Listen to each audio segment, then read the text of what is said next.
असं कळतंय. नेमकी काय बातमी आहे आणि कशा पद्धतीने होणार? अरे थांबा थांबा, अरे हो सचिन आहे.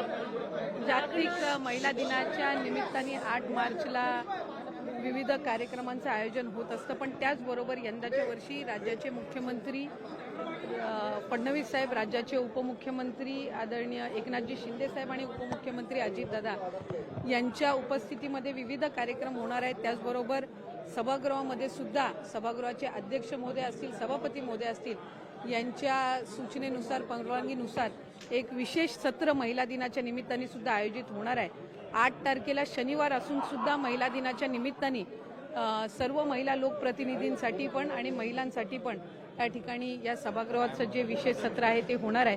पण त्याचबरोबर सगळ्यांची लाडकी योजना म्हणजे मुख्यमंत्री माझी लाडकी बहीण योजना आणि त्याच्या फेब्रुवारी महिन्याचा जो हप्ता आहे तो आम्ही 8 मार्च महिला दिन याच्या पूर्वसंध्येला त्याला अनुसरून आम्ही त्या ठिकाणी सर्व महिलांच्या थेट खात्यामध्ये उपलब्ध करून देणार आहोत आणि साधारणपणे 5-6 तारखेपासून याची प्रक्रिया पूर्ण होईल आणि सुरू होईल आणि 8 तारखेच्या आत सर्व महिलांच्या खात्यामध्ये फेब्रुवारी महिन्याचा हप्ता हा त्या ठिकाणी उपलब्ध होणार आहे. महिला दिनाच्या पूर्वसंध्येला म्हणून आम्ही त्याचं औचित्य साधून यंदाच्या वेळेला फेब्रुवारीचा महिन्याचा जो हप्ता आहे तो आमच्या सर्व लाडक्या बहिणींच्या खात्यामध्ये जमा करत आहोत. डिसेंबरपर्यंत 80 लाख महिला ज्या आहेत ते या योजनेतून वगळल्या जाणार. असा विरोधकांचा आरोप आहे. नाही, विरोधक हे सुरुवातीपासून आरोप करतच आलेले आहेत. आम्ही साधारणपणे जवळपास 2.5 कोटी महिलांपर्यंत आम्ही पोहोचू शकलेलो आहोत. गेल्या महिन्यामध्ये सुद्धा जवळपास 2 कोटी 35 लक्ष 2 कोटी 40 लक्ष इतक्या सुमारेस महिलांच्या पर्यंत लाभ हा पोहोचलेला आहे. त्याच्यामुळे फेब्रुवारी महिन्यामध्ये सुद्धा साधारणपणे आपला जे लाभार्थी आहेत लाडक्या बहिणीचे ते तशाच पद्धतीनं राहणार आहेत.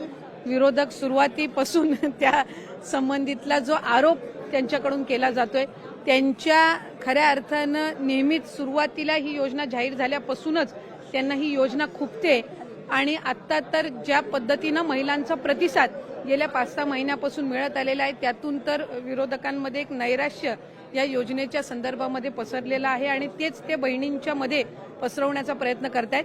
पण हे महायुतीचं सरकार सक्षम आहे. आदरणीय मुख्यमंत्री देवेंद्रजी फडणवीस साहेब, उपमुख्यमंत्री एकनाथजी शिंदे साहेब आणि उपमुख्यमंत्री अजितदादा यांच्या नेतृत्वाखालचं असणारे महायुतीचं सरकार हे लाडकी बहीण योजना अशाच पद्धतीनं पुढे सुद्धा सक्षमपणे कार्यरत आणि यशस्वीरित्या आम्ही चालू ठेवणार आहोत.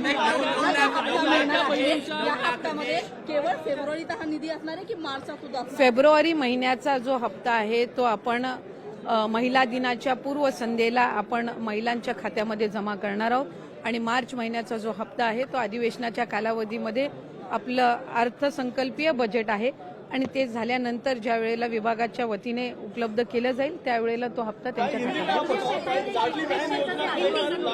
2100 रुपये हप्ता करणार याचे आश्वासन होतं. या अर्थसंकल्पात त्याची तरतूद 2100 रुपये अशी करण्यात येणार आहे, त्याबद्दल काही नाही, साधारणपणे त्या संदर्भातला योग्य तो निर्णय राज्याचे मुख्यमंत्री आणि दोन्ही उपमुख्यमंत्री घेतील.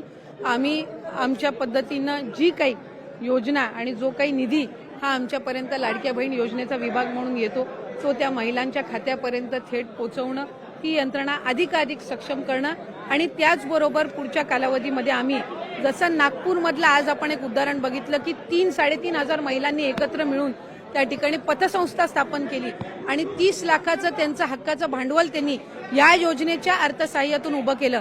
तशाच पद्धतीचा पॅटर्न प्रत्येक जिल्ह्यामध्ये महिलांनी एकत्रितपणाने यावं आणि आर्थिकरित्या सक्षम व्हावं. त्यामुळे त्यासाठी आम्ही अधिकाधिक विभाग म्हणून लक्ष केंद्रित करणार आहोत.